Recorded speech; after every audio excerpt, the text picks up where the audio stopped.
بسم اللہ الرحمن الرحیم۔ آئیے آج ہم شروع کرتے ہیں درس نمبر 4۔ جو لوگ ہمارے چینل پہ نئے آئے ہوں وہ اس کو سبسکرائب کر لیں تاکہ آپ کو ساری ویڈیو وقت پر مل سکے اور کوئی سبق جو ہے آپ سے چھوٹنے نہ پائے۔ دیکھیے درس نمبر 4، اس میں دو باتیں بہت اہم اور ضروری بتائی گئی ہیں، آپ ان کو اچھی طریقے سے سنیں اور ذہن نشین کر لیں۔ پہلی بات یہ ہے کہ لفظ کے آخر میں کتابن، دیکھیے کتابن کے آخر میں تنوین ہے۔ تنوین کہتے ہیں دو زبر دو زیر یا دو پیش یا نون ساکن کو۔ اصل میں یہ نون ساکن ہی ہوتا ہے، یہ بات آپ کو آگے چل کے انشاءاللہ پتہ لگ جائے گی۔ اور اس کے آگے والے لفظ پہ الف لام داخل ہے ال، اور اس کے آخر میں ہے پیش، جیسے الکتابو، اور پہلا لفظ ہے کتابن۔ تو یہاں یہ بتا رہے ہیں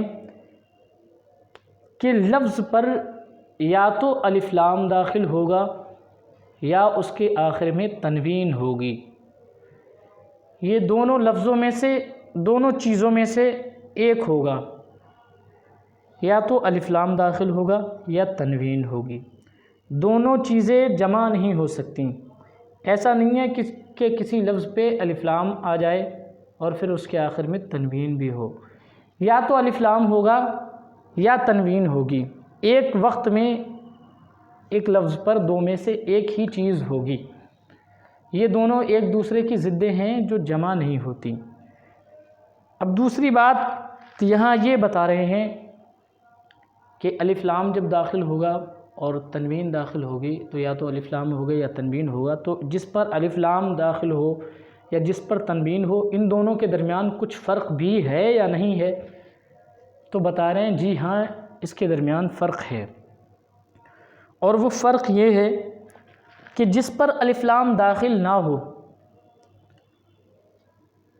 تو وہ لفظ اس کا معنی ہوگا عام، اور اس کا معنی کیا جائے گا، جیسے کتابن ہے تو اس کا معنی ہوگا کوئی کتاب یا کوئی عام کتاب یا کوئی ایک کتاب۔ پھر جس پر الف لام داخل ہو، چونکہ الف لام کی بنیاد پر وہ خاص ہو گیا اور معرفہ ہو گیا، اب اس کا معنی ہو جائے گا خاص کتاب یا خاص چیز۔ دونوں باتیں آپ کے سمجھ میں آ گئی ہوں گی۔ یہ لفظ الف لام کے ذریعے سے معرفہ ہوتا ہے، اور جب یہ معرفہ ہو جاتا ہے تو اس کا معنی خاص ہو جاتا ہے، اور جب اس پہ تنوین داخل ہوتی ہے تو وہ لفظ ہوتا ہے نکرہ، اور نکرہ وہ ہے جو غیر معین چیز پر دلالت کرے، تو اس وقت اس کا معنی غیر معین ہوتا ہے اور ترجمہ کیا جاتا ہے کوئی کتاب یا کوئی عام کتاب۔ اور جب الف لام داخل ہو جاتے ہیں تو لفظ ہو جاتا ہے معرفہ، اور معرفہ وہ ہے جو کسی خاص اور معین چیز پر دلالت کرے، لہٰذا اس وقت اس کا معنی ہوگا خاص۔ دو باتیں سمجھ میں آ گئیں۔ تیسری بات یہاں یہ بتاتے ہیں کہ جب یہ الف لام داخل ہوتا ہے کسی لفظ پر، تو اگر یہ شروع میں ہو تو الف پر زبر پڑا جائے گا اور اس کے بعد لام کو ملایا جائے گا، جیسے الکتابو، ٹھیک ہے۔ اور اگر اس لفظ سے پہلے کوئی حرکت زیر زبر پیش موجود ہو تو یہ ال کا الف لام جو ہے، الف لام کا جو الف ہے وہ گر جائے گا اور وہ لفظ ڈائریکٹ جا کر کے لام میں مل جائے گا۔ دیکھیے جیسا انہوں نے لکھا ہے کتاب الکتاب، تیسری کتاب جو ہے کتاب الکتاب، تو یہ بے کا پیش جو ہے وہ لام میں مل جائے گا اور الف گر جائے گا۔ اب دیکھیے کتابن معنی ہوتا ہے کوئی کتاب یا عام کتاب یا کوئی ایک کتاب، ٹھیک ہے، چونکہ غیر معین ہے، اس کا معنی جو ہے وہ کسی خاص چیز پہ دلالت نہیں کرے گا۔ الکتابو معنی خاص کتاب، الکتاب الکتاب اس کا معنی بھی خاص کتاب، یہ انہوں نے ملا کے دکھایا۔ قرآن معنی کوئی قرآن، عام قرآن، کوئی ایک قرآن۔ القرآن معنی قرآن، خاص قرآن۔ القرآن معنی خاص قرآن، وہی ملا کر کے پڑھا جائے قرآن القرآن۔ درس معنی سبق، کوئی سبق، کوئی عام سبق، کوئی ایک سبق، سب معنی ہوں گے۔ الدرس معنی خاص سبق، الدرس الدرس، درس معنی خاص سبق۔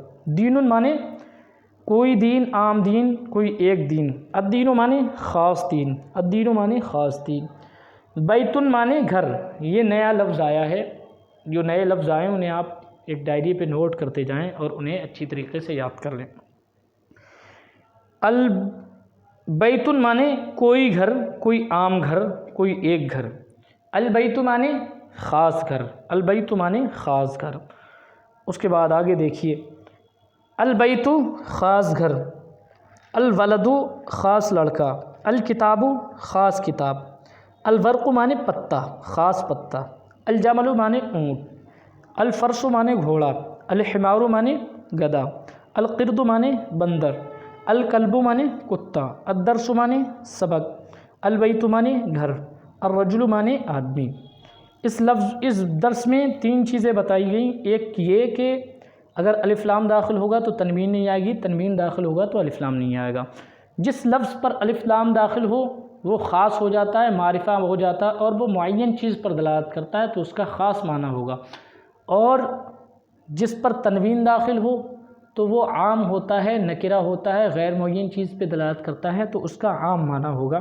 تیسری چیز یہ ہے کہ جو الف لام داخل ہوتا ہے وہ ال گر جاتا ہے، ال کے وقت وہ ملانے کے وقت پیچھے سے وہ الف گر جاتا ہے.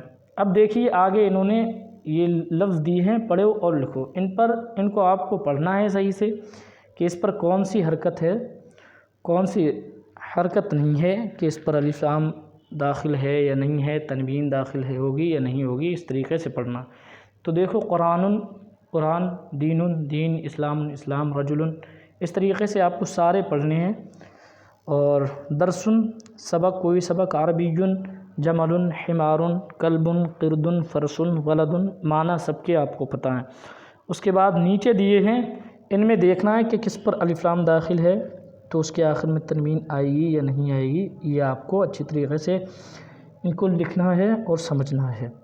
الدرس اسلام، دین، رجل، حمار، الفرس، جمل، الکلب، البیت، القرآن، رسول، اسلام، العرب، عربی، الجنت، العلم، قرد، الجمل، زہر، البرق، الحمار، فرس، صغیر، الصغیر، کبیر.